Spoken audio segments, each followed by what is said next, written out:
Hello friends, welcome back to our channel. आज हम आपको लेकर चलेंगे हमारे शाम की नगरी खाटू में। हमारे खाटू श्याम जी को कृष्ण भगवान का कलयुगी अवतार माना जाता है। खाटू की गली गली में हमारे श्याम का वास है। तो आइए आज हम चलते हैं हमारे श्याम बाबा के दर्शन करने। कई देवता इस दुनिया में, सबके रूप सुहाने हैं। खाटू में जो सचकर बैठे हैं, हम बस उनके दीवाने हैं। दोस्तों, नोएडा से खाटू श्याम जी के मंदिर की दूरी अराउंड 300 किलोमीटर है। अप्रॉक्स 6 से 7 घंटे में आप इजीली पहुंच जाएंगे। हम सुबह 4 बजे निकल गए थे क्योंकि हमें सेम डे ही वापस भी आना था। अगर आपका वहां रुकने का प्लान है तो आप थोड़ा लेट भी निकल सकते हैं। अप्रॉक्स 2 आवर्स के ड्राइव के बाद हमने ब्रेकफास्ट के लिए यहाँ स्टॉप लिया। दोस्तों, आपको रास्ते में बहुत सारे ऑप्शंस मिल जाएंगे। आप अपने टेस्ट के अकॉर्डिंग रुक सकते हैं। गूगल मैप पर भी आप यहाँ की एग्जैक्ट लोकेशन लगा के ईजिली पहुँच सकते हैं। ढाबा काफ़ी क्लीन है और यहाँ का आसपास का एरिया भी काफ़ी सुंदर है। सुबह के अप्रॉक्स 6 बज रहे थे तो यहाँ बिल्कुल भीड़ भी नहीं थी। दोस्तों, अगर आप यहाँ रुक रहे हैं तो यहाँ के पराठे खाना बिल्कुल ना भूलें। बहुत ही स्वादिष्ट पराठे ये आपको खिलाएंगे।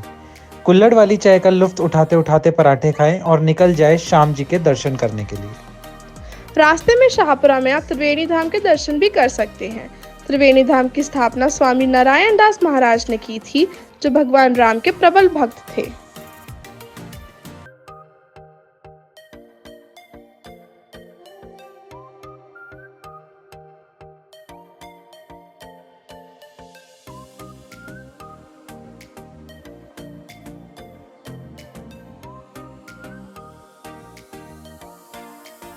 दोस्तों, मंदिर पहुंचने से थोड़ा ही पहले हमने एक स्टॉप लिया। थोड़ा रेस्ट करके फ्रेशन अप हुए एंड फिर आगे निकल गए खाटू के लिए। तो दोस्तों, इसी के साथ हम पहुंच गए हमारे श्याम की नगरी खाटू में। श्याम बाबा का यह मंदिर सीकर के एक गांव खाटू में स्थित है। कार में बैठे हुए ही हमें तोरण द्वार के दर्शन हो गए। माना जाता है तोरण द्वार पर दंडवत प्रणाम करके श्याम बाबा के दर्शन के लिए भक्त आगे बढ़ते हैं। हम अपनी कार पार्क करके आएंगे। यहाँ पर पार्किंग की सुविधा आपको मिल जाएगी और आपको ऐसा कोई दिक्कत नहीं होगी क्योंकि यहाँ पर बहुत सारी पार्किंग उपलब्ध है।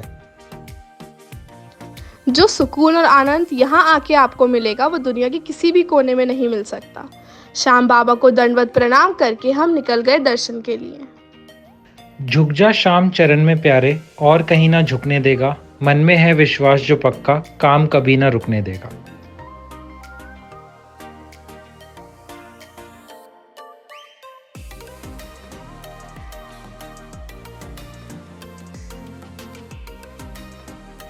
दोस्तों, भक्त लोग यहाँ निशान चढ़ाते हैं। कुछ लोग तोरण द्वार से तो कुछ लोग रिंगस से निशान उठाते हैं।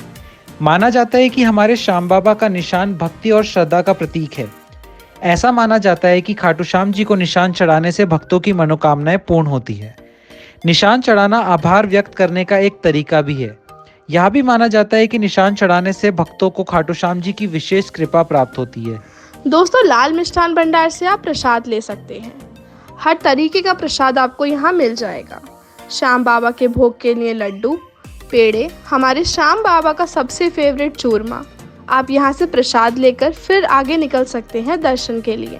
प्रसाद के लिए आपको और भी बहुत शॉप्स यहाँ अवेलेबल हैं। दोस्तों, खाटू आते समय आपको कुछ इम्पोर्टेंट चीज़ों का ध्यान रखना है। अगर आप ट्रेन से खाटू आ रहे हैं तो आपको सबसे पास का स्टेशन रिंगस मिलेगा। रिंगस से खाटू की दूरी लगभग 18 से 20 किलोमीटर की है। रिंगस से खाटू आने के लिए आपको बस और जीप की सुविधाएं मिल जाएंगी, जिनका किराया 20 से 40 रुपए के बीच का होगा। खाटू आने के लिए आपको दिल्ली, जयपुर और भी पास के एरिया से डायरेक्ट बसेस भी अवेलेबल हो जाएंगी। मंदिर के टाइमिंग्स जानने के लिए आप डिस्क्रिप्शन में दिए हुए लिंक पर क्लिक कर सकते हैं। खाटू श्याम मंदिर के पास अनेक धर्मशालाएं एवं होटल भी अवेलेबल हैं, जिसका किराया 500 से 4000 के बीच रहेगा। अगर आप निशान लाते हैं तो वो आपको मंदिर के मेन एंट्री पर चढ़ाने की सुविधा है। मंदिर में दर्शन के लिए यहाँ बहुत अच्छे अरेंजमेंट्स किए गए हैं। आप किसी भी लाइन में जाइए, उससे कोई डिफरेंस नहीं आएगा। लेकिन हाँ, अगर आपको बिल्कुल सामने के दर्शन करने हैं तो राइट की जो 3 लाइन्स हैं, आप इनमें से किसी एक लाइन में ही जाइएगा। खाटू श्याम बाबा का असली नाम बर्बरीक था। वे भीम के पुत्र और घटोत्कच के पुत्र थे। बर्बरीक के पास तीनों लोक विजयी होने का वरदान था और वे भगवान शिव के अनन्य भक्त थे। उनके पास 3 विशेष तीर थे जिनके द्वारा किसी भी युद्ध को समाप्त कर सकते थे। जब महाभारत का युद्ध आरंभ होने वाला था, बर्बरीक ने अपनी माता को वचन दिया था कि वे उसी पक्ष की ओर से लड़ेंगे जो कमजोर होगा। युद्ध क्षेत्र में पहुंचने पर भगवान श्री कृष्ण ने बर्बरीक की शक्ति और वचन को समझा और उनसे पूछा कि वे किस पक्ष का समर्थन करेंगे। बर्बरीक ने उत्तर दिया कि वे कमजोर पक्ष का समर्थन करेंगे। श्री कृष्ण ने सोचा कि इससे युद्ध का संतुलन बिगड़ जाएगा और उन्होंने बर्बरीक से उनका सर दान में मांगा। बर्बरीक ने सहर्ष अपना सर दान दे दिया। श्याम बाबा के भक्त दूर दूर से उनकी एक झलक पाने के लिए यहाँ आते हैं। भीड़ के समय में तो बस कुछ पल के ही दर्शन होते हैं, लेकिन वो कुछ पल के दर्शन में बहुत सुकून प्राप्त होता है। दोस्तों, आज यहाँ बहुत ही कम भीड़ थी। हमारे बहुत अच्छे से श्याम बाबा के दर्शन हुए। दर्शन करके हम निकल गए श्याम कुंड की तरफ, जिसकी अपनी ही एक अलग मान्यता है। ऐसा माना जाता है कि श्याम कुंड ही वो जगह है जहाँ से हमारे श्याम बाबा का शीश प्राप्त हुआ था। मान्यताओं के अनुसार जब बर्बरीक ने श्री कृष्णा को अपना शीश दान में दिया, तब वो शीश श्री कृष्णा ने रूपवती नदी में बहा दिया, जो कि बाद में जाके राजस्थान के सीकर जिले में स्थित खाटू गांव में मिला। जहां से ये शीश मिला उसी को श्याम कुंड के नाम से जाना जाता है। खाटू श्याम कुंड की एक और खास बात यह है कि इसमें साल भर पवित्र जल भरा रहता है।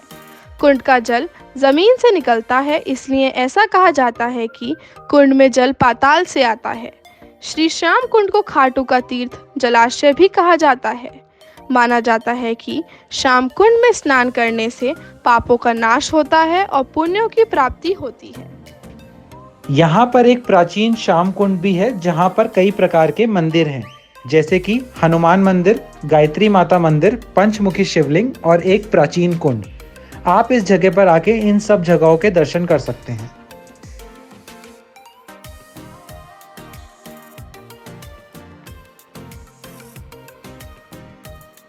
सब जगहों के दर्शन करने के बाद खाटू श्याम जी के मार्केट में घूमना ना भूलें। यहाँ पर बहुत तरह की शॉप्स हैं जिसमें डिफरेंट तरह का सामान मिलता है। अगर आप इत्र के शौकीन हैं तो यहाँ से इत्र ले जाना ना भूलें। हमने यहाँ से पंचफूल और श्याम दरबार इत्र लिया, जो कि बहुत ही अच्छा है। यहाँ पर खाटू श्याम बाबा की मूर्तियाँ, कान्हा जी को सजाने का सामान और भी बहुत तरह के सामान मिल जाएंगे। इसी मार्केट में आपको खाने पीने की सुविधा भी मिल जाएगी। ये मार्केट अपने आप में एक बहुत खूबसूरत मार्केट है, जिसका आनंद आप लोगों को ज़रूर लेना चाहिए। श्याम बाबा के दर्शन करके हम लोग निकल पड़े अपने घर की ओर, और इसी उम्मीद से कि जल्द ही श्याम बाबा हमें फिर से बुलाएंगे अपने दर्शन के लिए। वापस आते हुए हमें जोर से भूख लगी थी, तो हम दिल्ली जयपुर हाईवे पर बने एक ढाबे पर रुक गए लंच करने के लिए। ये ढाबा काफ़ी अच्छा है और यहाँ का खाना भी काफ़ी डिलीशियस था। ढाबे में आपको अमूल का एक आइसक्रीम पार्लर भी मिल जाएगा। आप लोग यहाँ पे आइसक्रीम का लुत्फ उठा सकते हैं लंच या डिनर के बाद।